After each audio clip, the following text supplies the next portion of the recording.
मंगलम भगवान वीरो मंगलम गौतमो गणे मंगलम कुंद कुंदाद्यो जैन धर्मोस्तु मंगलम सर्वमंगल मांगल्यम सर्वकल्याणकारकम प्रधानम सर्वधर्मानां जैनम जयतु शासनम जैनम जयतु शासनम। जय बोलो श्री अनंतानंद परम सिद्ध भगवान की, 1000 श्री शांतिनाथ भगवान की, 1000 चिंतामणि पार्श्वनाथ भगवान की, परम पूज्य आचार्य श्री आदि सागर जी महाराज की, परम पूज्य आचार्य श्री शांति सागर जी महाराज की, परम पूज्य प्रथम गणनियारिका रत्न श्री 105 विजयमती माता जी की, जैन धर्म की जय, जिनवानी माता की जय। यस्य स्वयं स्वभावाप्तिरभावे कृष्ण कर्मणा तस्मै संज्ञान रूपाय नमोस्तु परमात्मने।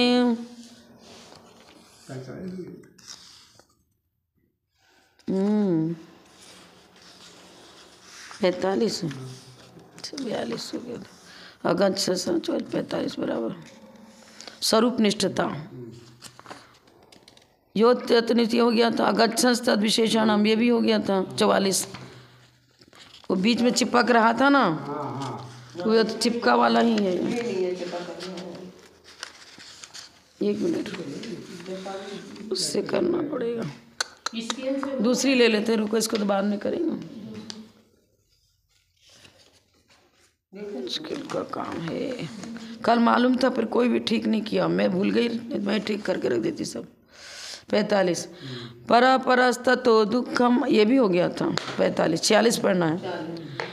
अविद्वान पुद्गल द्रव्यम यो अभिनंदति तस्य तत् न जातु जंतो सामीप्यम चतुर्गतिषु मुंचति।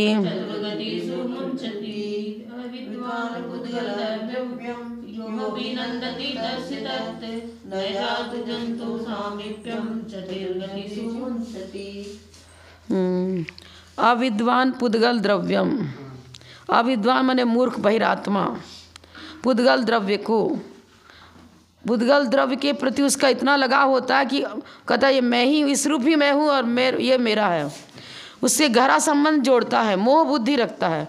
पर द्रव्य के प्रति मोह बुद्धि रखेगा वो बहिरात्मा है। आत्मीय भाव से पर द्रव्य का आदर करता है, उसके गहरा लगाव हो गया।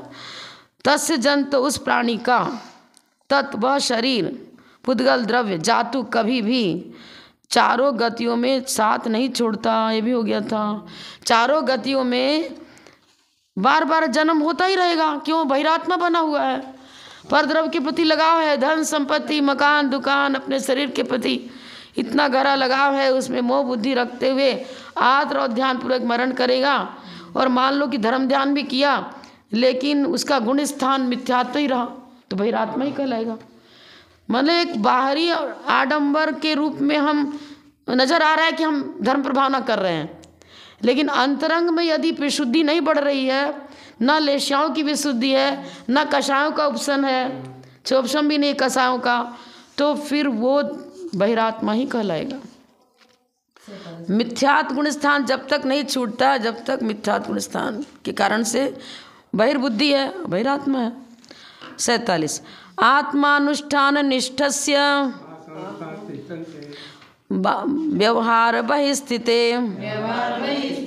जायते परमानंद कश्चिद् योगेन योगिनः।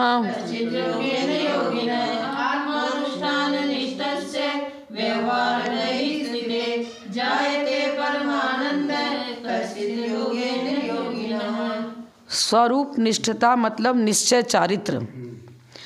एक व्यवहार नय की अपेक्षा से चारित्र, व्यवहार नय की अपेक्षा से अपनी समितियों का पालन करेंगे, 28 मूल गुणों का अच्छी तरह पालन करेंगे, मतलब समय पर षट कर्मों का पालन, प्रतिक्रमण स्वाध्याय सब समय पर करना।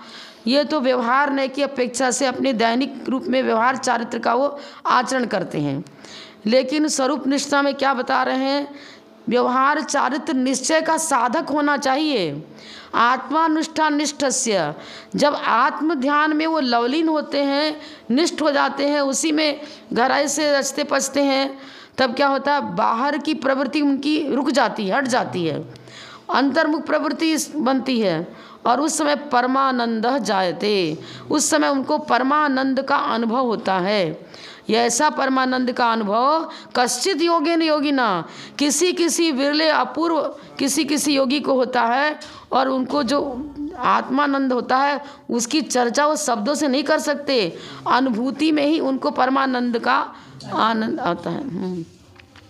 मुनि जब आहार विहार शयन देव वंदना स्वाध्याय उपदेश प्रवचन आदि कार्यों में लगे रहते हैं तब तक उनके महाव्रत लग जाते चाहे लगे रहते एक ही बात है, तब तक उनके महाव्रत समिति आवश्यक दैनिक कर्म रूप व्यवहार चारित्र का आचरण होता है। शब्दों को बदलना कोई कठिन नहीं है, विषय वही होना चाहिए। महाव्रत समिति आवश्यक दैनिक कार्यों का वो व्यवहार चारित्र पालन कर रहे हैं और व्यवहार चारित्र भी अति अनिवार्य है। नाव ही नहीं है तो दूसरे तट पर कहाँ पहुँचेंगे।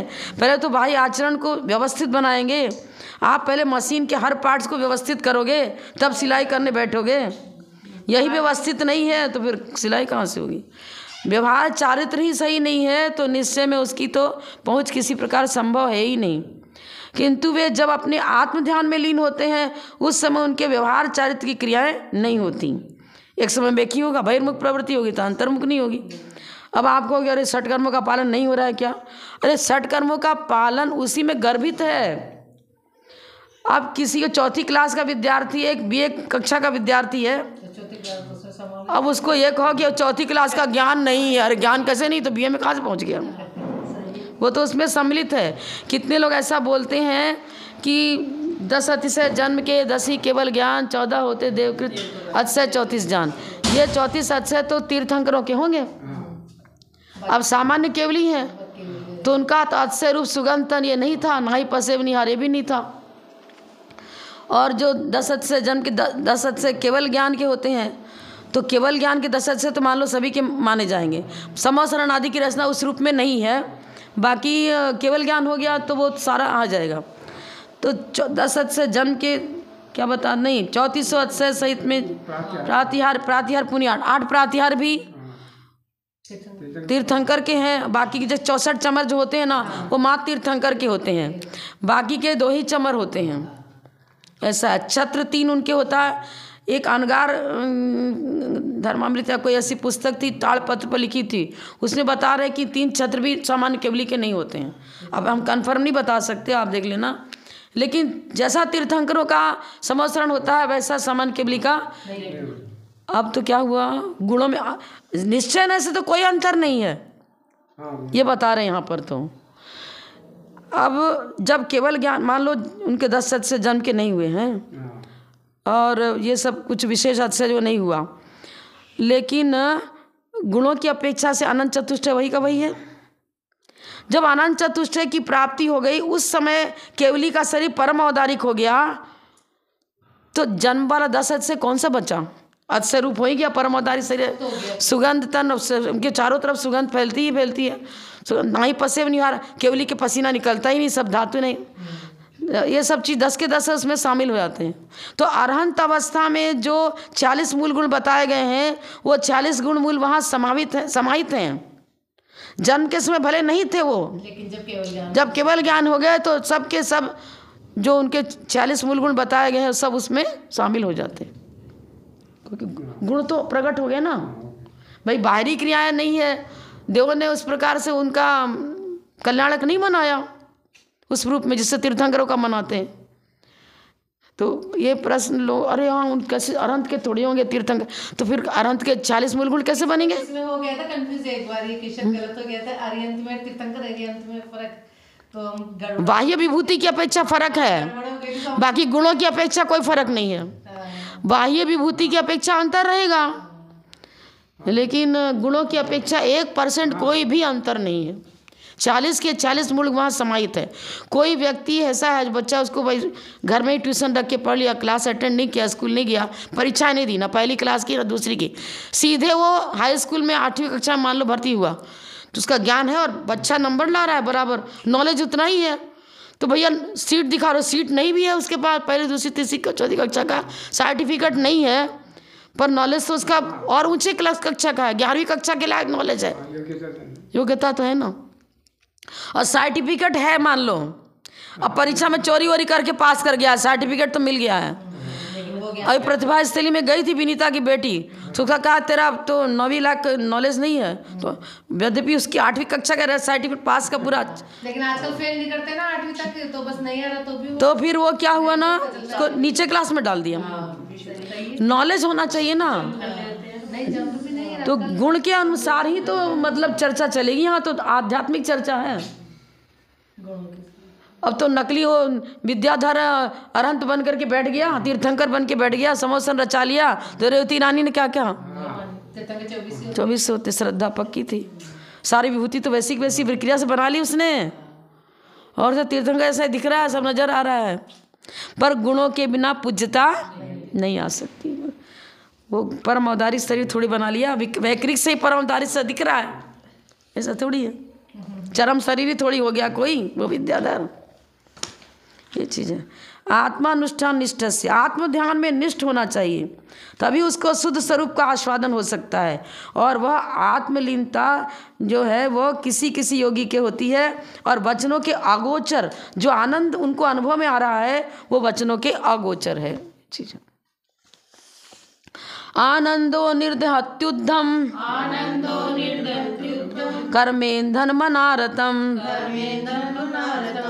न चासौ खिद्यते योगी बहिर्दुःखे स्वचेतता।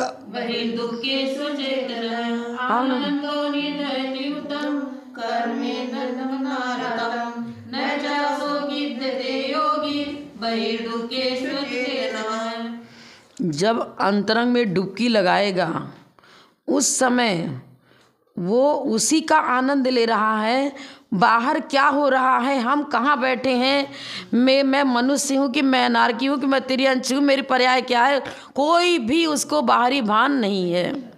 कर्मजन्य पर्यायों से पूरा वो हट जाता है एकदम, और उसका उपयोग मात्र शुद्ध बुद्ध नित्य निरंजन जो आत्मद्रव्य है उसी का चिंतन मथन, वो भी वाक्य रचना पूर्वक नहीं, अनुभवात्मक अनुभव कर रहा है, मैं उस रूप ही हूँ, तद्रूप ही हूँ, ऐसा।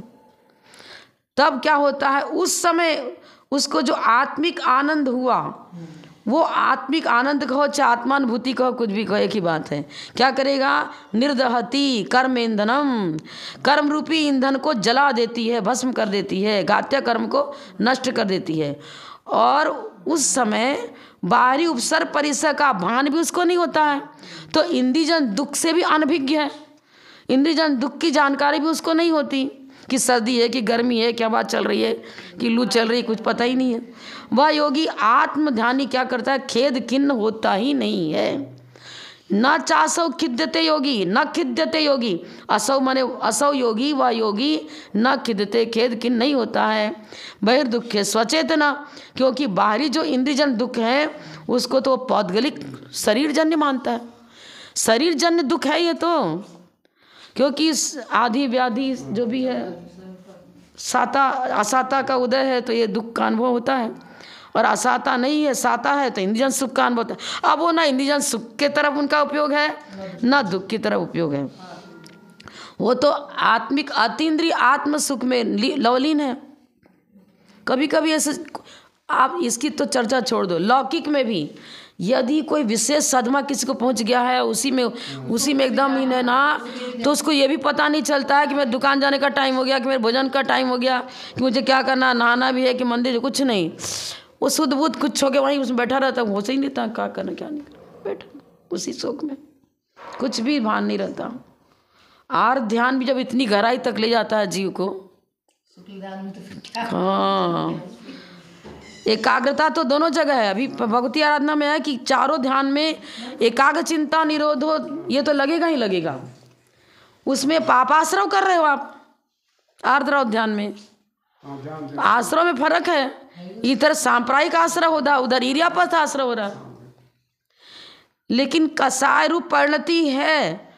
उसमें भी जब एक तरफ मन को सेंट्रलाइज करके ध्यान चल रहा है, अरे पुत्र के वियोग में पड़ा, अरे उसको अपना पुत्री न, अरे मेरा बेटा यहाँ बैठा है, इसको ऐसा हो गया, उसको पुत्र का ही रूपरेखा, उसी का जो दृश्य है ना पूरा उसके सामने नजर आ रहा है, और उसी में इतना लीन हो गया है कि उसको कुछ अपना भान ही नहीं हो रहा। उसी तीव्रता से उसके काम नहीं तो बता, हाँ जितनी एकाग्रता हाँ। ध्यान लगाए तो मोहिनी कर्म की तीव्रता है तो वो अपना काम करेगा, यहाँ शुक्ल ध्यान की ये पहुँच है तो वो अपना काम करेगा, तो अलग है।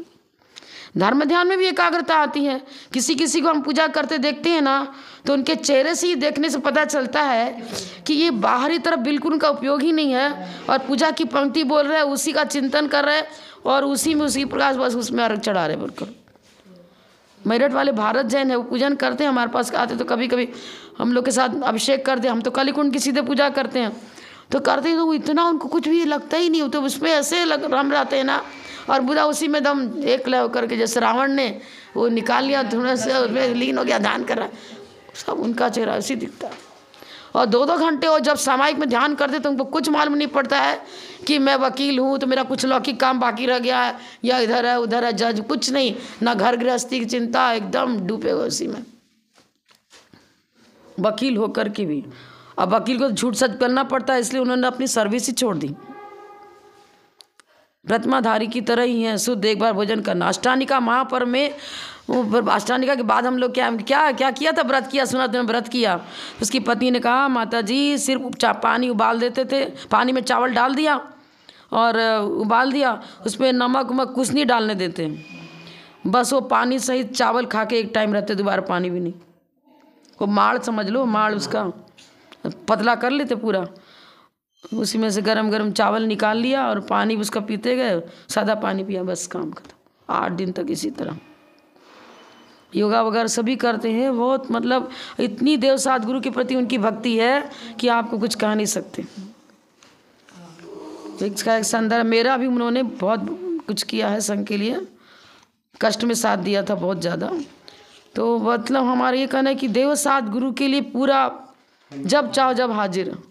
तो ये सम्यक दृष्टि के तो लक्षण है क्या।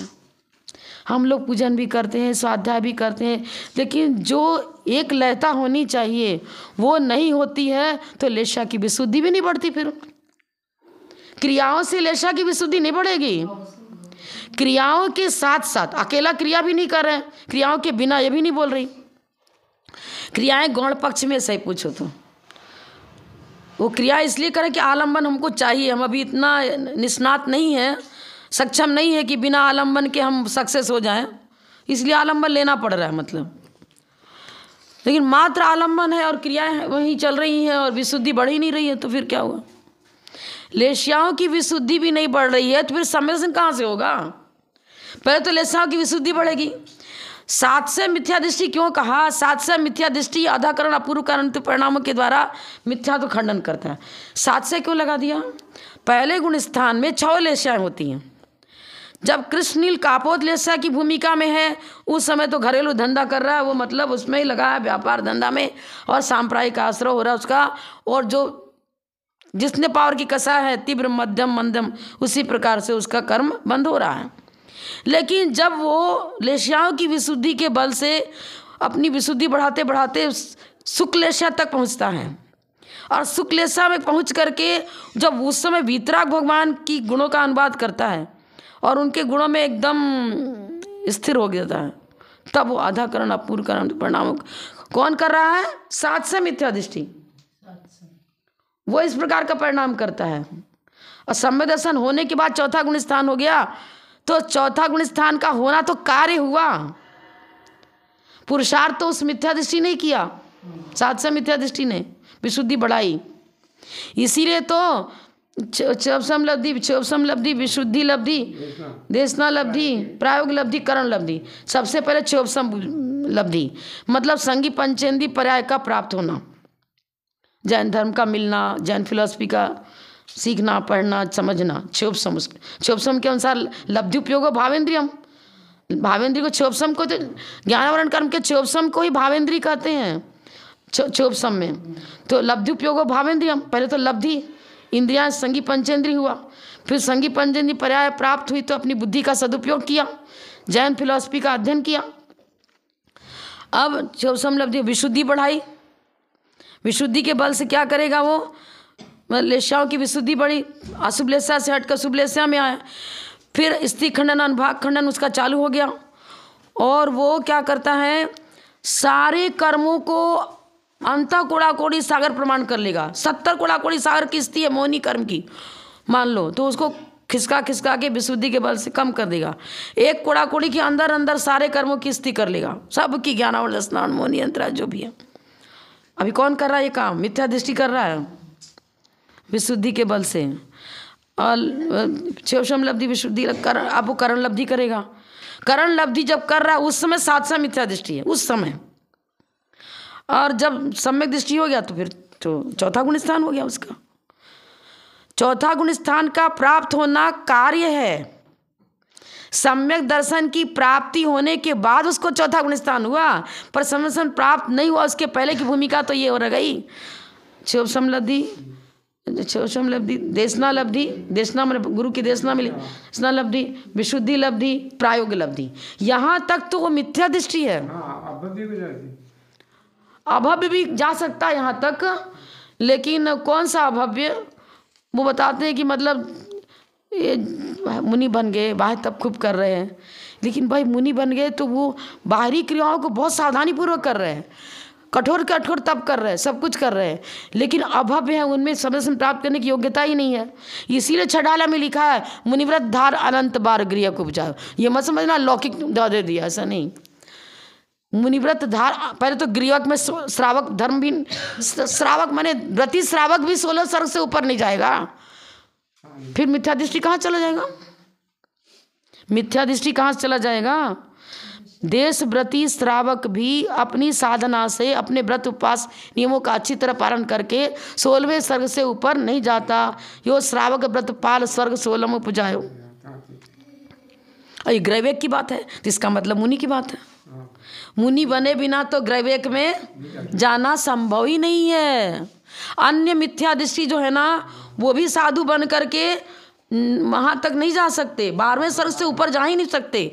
नग्न होकर के तपस्या करते हैं, इनके भी कोई पहले ग्रंथों में आता है, पहले ऐसा करते थे, तो वो भी मतलब है नागा साधु भी कितनी भी तपस्या करेगा तो 12वें स्वर्ग से ऊपर मात्र दिगंबर व्रतों का पालन करके वो ग्रैवेक तक जा सकता है। अब अभव्य है तो ग्रैवेक से ऊपर नहीं जाएगा। ग्रैवेक में गया, फिर आके मनुष्य होगा, फिर ग्रैवेक में जाएगा, फिर मनुष्य हो जाएगा, फिर स्वर्ग में जाएगा। लेकिन अब क्या करें, उनकी साधना तो अपने हिसाब से सही है, लेकिन योग्यता ही नहीं है समर्पण प्राप्त करने की, क्योंकि अभव्य हैं। तो जो अभव्य मुनि है उनके लिए छठाला में लिखा गया है मुनिव्रत धार अनंत बार गृह को जाओ। जो भव्य मुनि है उनके लिए ये नहीं है मुनिव्रत धार अनंत बार गृह को जाओ। वो खुलासा किया ही नहीं छठाला में, असोन गढ़िया यही लेके बैठ जाते हैं। मुनि बनने से क्या मतलब, ले अर्थ का अनर्थ करो और अपना संसार बढ़ाओ फिर तो। इसलिए बहुत ये व्यवहार भी अति अनिवार्य है, पर मात्र व्यवहार को नहीं, नाप इसलिए बैठे थे कि हम किनारे जाना है। मंदिर इसलिए गए कि मुझे वीतराग रूप परिणति मेरे जीवन में भी प्रकट हो, हम भी मोक्ष मार्ग पर अतनत्र प्राप्त करें, मोक्ष मार्ग पर बढ़ें, इसके लिए। और लक्ष्य कुछ नहीं है, आए रोज की रूटीन है, चाल चढ़ाया, दीपक जलाया, किया, फटफट फटफट पूजन करी, हो गया काम खत्म, धर्मात्मा बन गए। ठीक, धर्मात्मा बन गए। धर्म तो आत्मा का स्वरूप है, स्वरूप है। नीम कड़वा है और आप अपने पुरुषार्थ से उसको मीठा बनाना चाहो, बना लोगे क्या? सब कड़वा है। तो सबसे पहले क्या करना पड़ेगा? अब जैसे कि यहाँ पर तो स्वभाव, प्रत्येक जीव चाहे निगोद में भी क्यों ना पड़ा हो, रत्नत्रयधारी है, लेकिन जब तक कसायों का उदय आदि चल रहा है तब तक वैभाविक परिणति है। तो वैभाविक परिणति वो नीम का ही काम करेगी। वैभाविक परिणति, कितने लोग बोतलें, कुचला होता है ना, कुचला एक, तो ऐसे तो जहर है, भयंकर जहर, हलाल विष का काम करेगा। लेकिन सुनते हैं वैद्य जाने, यहाँ तो कोई वैद्य बैठे नहीं कि वो उसको भी गोटा पिटी करके क्या करते हैं, कैसे करते हैं, उससे भी दवा तैयार करते हैं और वो जीवन प्रदान करने वाला हो जाता है। द्रव्य वही है, जीव वही है।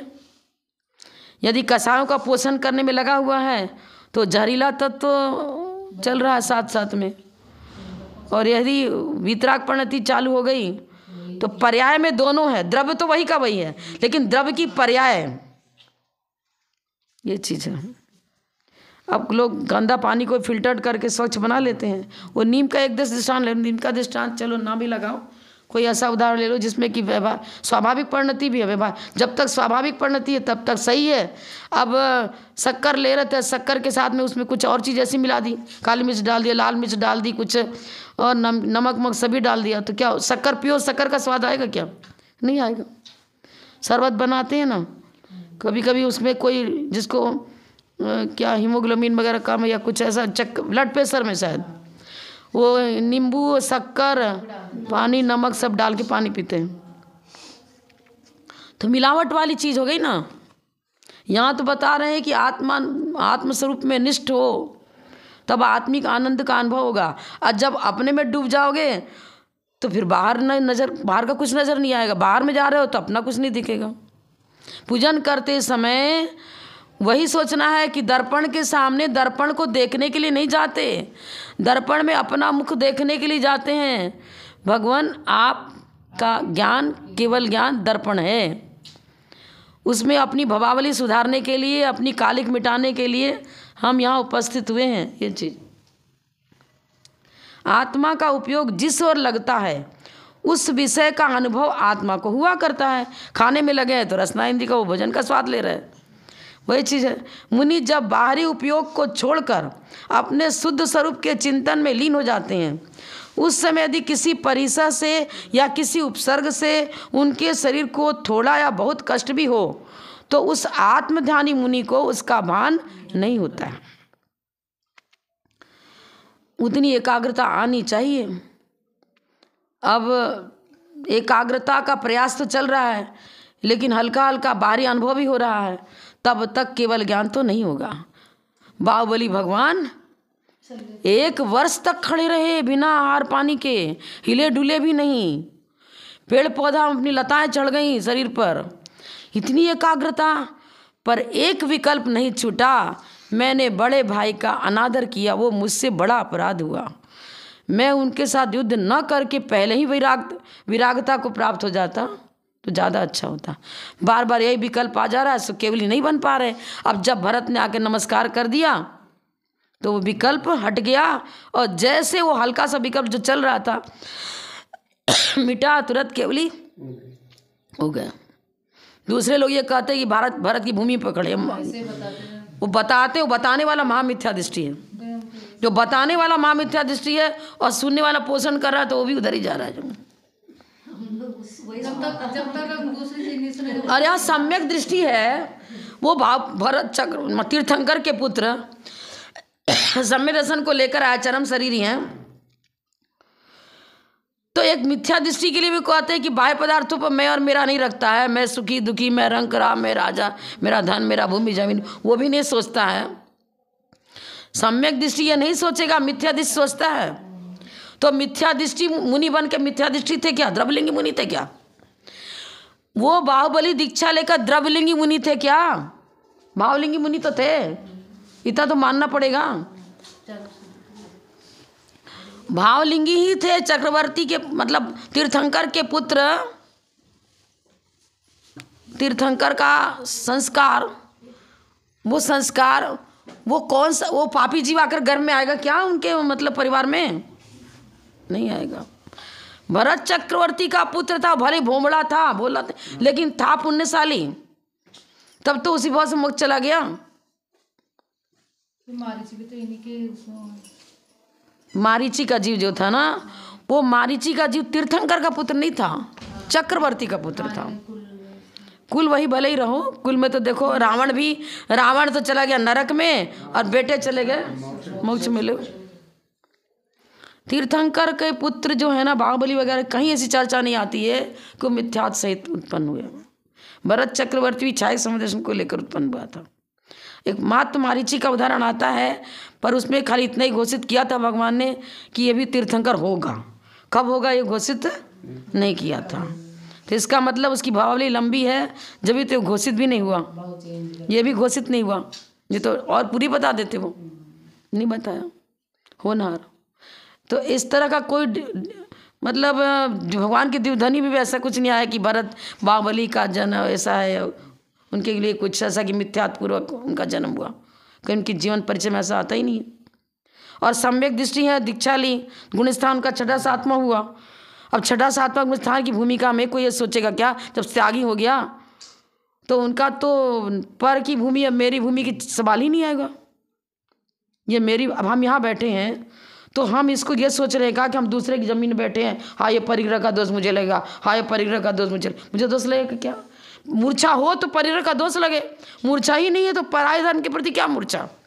आज हम समाज यहाँ पर चातुर्मास कर रहे हैं, निकल गए और यहाँ रहते हुए मेरा कोई मूर्छा भाव नहीं है। हम कभी नहीं देखते कि अब ये यहाँ सुंदर, ये सुंदरता होनी चाहिए, ऐसी दीवार होनी चाहिए, ऐसे सोचते ही नहीं कभी। मुझे तो खाली यहाँ बैठना, अपना धर्म ध्यान करना, चले जाना। आप कहीं धर्मशाला की बुकिंग कराए तो धर्मशाला को पूरा चेकअप करते हो क्या? कहाँ टूटा है, कहाँ फूटा है, कहाँ क्या करना है, कहाँ पर स्लोपिंग सही है, कहाँ नहीं, ये देखते रहते क्या? जितने दिन रुकना है उतने दिन अपना काम किया और निकले। तो एक तो बिल्कुल गलत है। बड़े माता जी बताती थी, ये बताना बिल्कुल गलत है। किसी पंडित ने जो उनका जीवन चरित्र लिखा, जो भी लिखा, वो संस्कृत के अंदर, श्लोक के अंदर ऐसा नहीं आता है कहीं। पंडित लोग लिखते हैं, पर वर्तमान योग के बहुत सारे ग्रंथ टीकाएं पंडित करते हैं, सब उनका जीवन परिचय देते हैं। इसी तरह से मैना सुंदरी का भी गलत लिखते हैं कि मैना सुंदरी ने जिन बिंब की स्थापना करी थी, नवरत्न की मूर्तियां विराजमान करी थी और उनका स्वयं अभिषेक किया था। और बना क्या दिया? यंत्र नवन को पानी। क्या बनाते हैं? ले यंत्र ये स्थापित किया। ये सब तेरहपंथियों के जाल हैं, कूटनीतियां हैं उनकी। यंत्र नवन उसने, उसका ताड़पत्र, भोज ताड़पत्र होता है ना, तो पहले साधु उसी पर लिखते थे। तो माता जी किसी मंदिर में गए, तमिलनाडु में थे, वहाँ पर उनको ये श्रीपाल चरित्र उसी ताड़पत्र पर लिखा हुआ, हाथ से जो खुदाई करके बना लगते ना, आनी से लिखते, वो मिल गया। वो थी प्रवाल लिपि में, तमिल भाषा भी नहीं, प्रवाल लिपि मैंने ग्रंथ की भाषा, जैसे प्राकृत संस्कृत होता है ना, तो वो ग्रंथ रचना जो करते थे पुराने साधु, वो प्रवाल लिपि में लिखते थे। बोलचाल की तमिल भाषा अलग। तो माता जी ने बोलचाल वाली भाषा तो सीख ली थी, लेकिन प्रवाल लिपि में जो क ख ग लिखते हैं और वो दूसरे तरह से लिखते हैं। तो अब एक पंडित को बुलाया, दो पंडित थे वहाँ पर, उसको एक तो वहीं रहता था, उसको बुला करके उससे एक पूरा एक सीखा, क ख ग लिखना सीखा, आई लिखना सीखा। पूरा जब सीख गया तब उस पुस्तक को सामने रख, उसको रख के, ताड़पत्र को रख के, फिर उसको और उसकी भाषा में है ना, अपनी लिपि में लिखा, फिर उतारा। ऐसे उसको लिपि चेंज किया। श्लोक वही का वही है, गाथा वही की वही है, गाथा वही है, हाँ, मात्र उसके अपनी राइटिंग में लिख रहे हैं, ये अपनी देवनागरी लिपि में लिखी गई।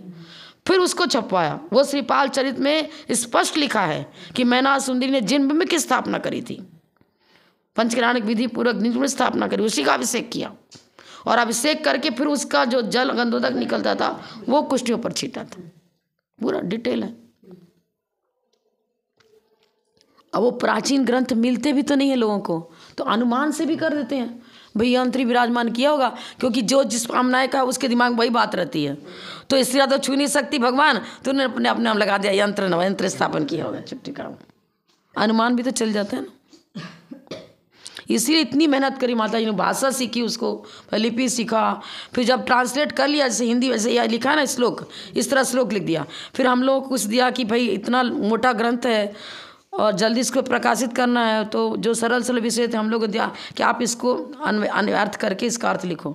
तो 1/4 या कुछ भाग हमने भी अन्वयार्थ करके, संस्कृत मेरी अच्छी थी तो मैंने अन्वयार्थ करके उसका अर्थ किया। अधिकांश बहुत तो माता जी ने किया। अब वो ग्रंथ प्रकाशित हुआ, जगह जगह पूरे ग्रंथ, थोड़े 1000 प्रति छपी थी। अब पता नहीं उनके यहाँ 1 प्रति हो तो हो, ना भी हो, तो छपी थी, अब समाप्त हो गई वो। हम लोग तमिलनाडु में थे तो उधर ही उधर बट गया खंडेलवाल समाज उधर ग्रंथ। अभी शायद तो मेरे पास भी एक थी, तो किसी ने मंगवा लिया कि मेरे को छपाना है, मंगा लिया, ना छपाया ना कुछ किया, ना हमारा ग्रंथ और लेके चले गए, वापस भी नहीं दिया। हम भी ऐसे मूर्ख हैं जो ना उससे मोबाइल नंबर लेते हैं, ना उसको पूछते हैं हाँ हाँ ले जा, छपा रहे, ले जाओ ले जाओ, ये भी नहीं पूछेंगे तुम कहाँ के कौन है, क्या नहीं से ले जाओ। भक्त इतना जान रहे हैं, अब भक्त भी जान रहे, परिचित है भी जान रहे, पर भूल गए कि हम कहाँ तमिलनाडु में कहाँ गए, अब कौन से गांव का तो ध्यान ही नहीं है, लोग क्या करें, याद ही नहीं। वो तो जो ले गए थे जो खैर 1 प्रति तो मिल जाएगी, ऐसी बात नहीं, जहाँ छपी हुई रखे होंगे जरूर एक आध तो कोई ना कोई। विनय प्रभु माता जी के पास तो है, उनके पास हमने हमारी ऐसी गंदी आदत ही कह लो। कोई ने कुछ मांगा ना तो कितना भी उपयोगी भी है ना, अब क्या करें, हम तो अभी पढ़ नहीं रहे, चलो दे दो इसको, क्या करें, दे दिया। अब फिर उससे पूछा अरे कि तुम कौन हो, कहाँ मिलो, दे दिया, अब गया गायब। ऐसे मेरे कम से कम 50 किताबें गायब हो गई इसी तरह से। चंपापुर में थे तो एक दाढ़ी वाला था बाबा, बहुत अध्ययन, बहुत रुचि थी उसको। तो कहा माता जी आपकी अलमारी में बहुत अच्छी अच्छी किताबें पढ़ने के लिए जा सकता हूँ क्या? हूँ ले जाना। हमको हार को उठना था, वो 10 20 25 किताब एक साथ ले गया। अब बाबा जी फिर आए ही नहीं वापस किताबें ले गया, काम खत्म करके खत्म। और चोरी भी नहीं कहेंगे भाई, वो तो पूछ के लेके गया था। बाद में पता चला, फिर पता चलाते भाई कहाँ गया वो हम बोले हमको नहीं पता, पता ही नहीं किसको। ऐसे हो जाता है, ये भी मूर्खता है। क्या करना, वो नेचर हो जाता है फटफट देने का, करने का होगा। आनंदो निर्ध्यात्युद्धम, ये हो गया ना अर्थ इसका। एक और पढ़ लेते हैं, आज देर से शुरू हुआ ना थोड़ा। अविद्या विदुरम ज्योति परम ज्ञानमयम महत् तत्प्रष्टव्यम तदेष्टव्यम तद्द्रष्टव्यम मुमुक्षुभिः तत्प्रष्टव्यम तदेष्टव्यम तद्द्रष्टव्यम मुमुक्षुभिः। अविद्या विदुरम ज्योति परम ज्ञानमयम महत् तत्प्रष्टव्यम तदेष्टव्यम तद्द्रष्टव्यम मुमुक्षुभिः। अविद्या विदुरम, अविद्या माने अज्ञान अंधकार, उसको अविद्या माने चारों ओर से नष्ट करने वाले, अज्ञानांधकार को नष्ट करने वाली कौन सी ज्योति है? परम ज्योति। परम ज्योति से छाय ज्ञान को विशेष रूप से लिया जाएगा। वैसे छह सब ज्ञान भी गणधर परमेष्ठी है, द्वादशांग के पाठी है, वही परम ज्योति स्वरूप है। आत्मा की उत्कृष्ट ज्योति तो क्या है? ज्ञान है, सम्यक ज्ञान, महत ज्ञानमयम। आत्मा ज्ञान घन स्वरूप है और ज्ञान को ही प्रकाश बताते हैं। मुमुक्षु भी, मोक्ष का अभिलाषी जो पुरुष है वो बस उसी की चर्चा करता है, चलते फिरते उठते बैठते हर समय उसी का चिंतन मथन करता है। लौकिक कार्यों को करता तो है लेकिन करते हुए भी उधर रचता पचता नहीं है। उसी के विषय में प्रश्न करेगा, उसी को पाने का प्रयत्न करेगा। तदेष्टव्यम, उसी की चाह, इष्ट माने चाह, उसी की चाह करेगा। प्रष्ट माने पूछना, और उसी के तरफ दृष्टि डालेगा गहराई से, रचा पचा। कभी कभी होता है कि कुछ कुछ सोचते भी रहते हैं और बाहर भी हाथ चल रहा है, किचन में काम भी कर रहे हैं और अंदर में कुछ सोच भी चल रही, इधर उधर की भी चल सकती है, अच्छी सोच भी हो सकती है और निगेटिव भी हो सकती, कोई भी चलते रहता, हाँ होता रहता है। हाँ ये तो मुमुक्षु जो है ना, मुमुक्षु माने मोक्ष की प्राप्ति की इच्छा रखने वाला, वह खाते पीते सोते जागते उठते बैठते हर समय अपने व्रतों की, अपने संयम की और रक्षा का ध्यान रखेगा। आत्मस्वरूप को भूल करके बाह्य कार्य नहीं करेगा। आत्मिक चेतना को जागृत रखते हुए बाहर में प्रवृत्ति करेगा। एक चीज़ है वही है समिति और गुप्ती, समझ लो। समितियों में देखभाल के चल रहे, क्यों देखभाल के चल रहे हैं? कहीं मेरे को हिंसा का दोष न लग जाए, कोई जीव हमसे न मर जाए। तो अपने अहिंसा व्रत का पालन करने का लक्ष्य है, पर पैसे तो चल रहे हैं, आवागमन कर रहे हैं, साधु आहार कर रहे हैं। तो आप सोचो भोजन कर रहे, धर्म ध्यान थोड़ी हो रहा है। अरे भोजन करते हुए भी धर्म ध्यान हो रहा है, इसलिए कि आहार करते समय बराबर ध्यान रख रहे हैं कि कोई बाल निकल जाए, कोई चिरी निकल, अपने अंतराय को मुझे पालन करना है। और जो प्रासुकार जिसका त्याग है वो भी खा ले, फिर तो ध्यान नहीं रहे, तो सब ध्यान रहे कि यह त्याग है तो उसको किसी हालत में स्वीकार आहार डाल दिया हाथ में तो अंतराय करेगा। त्यागी हुई चीज़ यदि हाथ में आ गई और ऐसे आई कि मतलब बिल्कुल मिक्स हो गई उसमें, तब तो हम गिरा भी नहीं सकते। अगर मान लो आपने ज्वारी की रोटी बनाई और अचानक रोटी करके हाथ में डाल दिया मेरे, अब वो सूखा ही एक तरह से, हमने मुंह में डाला नहीं, पता चल गया कि ज्वारी का है। फिर हम क्या करेंगे? खाली हाथ तो ग्रास पूरा गिरा नहीं सकते, दूसरा ग्रास है चुटकी में तो अलग से हाथ पहले धोड़ करके पकड़ेंगे फिर उसको गिरा सकते हैं। वो भी अपवाद मार्ग है, इसे करके आहार कर सकते हैं, इसमें अंतराय की आवश्यकता नहीं है। लेकिन यदि मुँह में ही चला गया तो अंतराय ही है, फिर तो त्यागी हुई चीज़ खाने में आ गई तो अंतराय ही है। इस तरह से होता है, रहने तो फिर नहीं पूरा कहाँ से आज तेरे पूरा हो जाएगा, हो जाएगा पूरा। लास्ट में कुछ नहीं है, वो स्टॉक देश के बारे में बता रहने तो फिर चौके वाले क्या कहते हैं ना, कहते बैठे बैठे चौकी वाले पर हमको तो कुछ नहीं, हम तो लेट भी उठ जाए। और जो पहले से बैठी है ना वो हाथ पे से बैठी रहती है, ठंड में बैठी रहती है। मेरे को कुछ नहीं, हम लोग को भी अभी तो इतने धरने में टाइम लग जाएगा।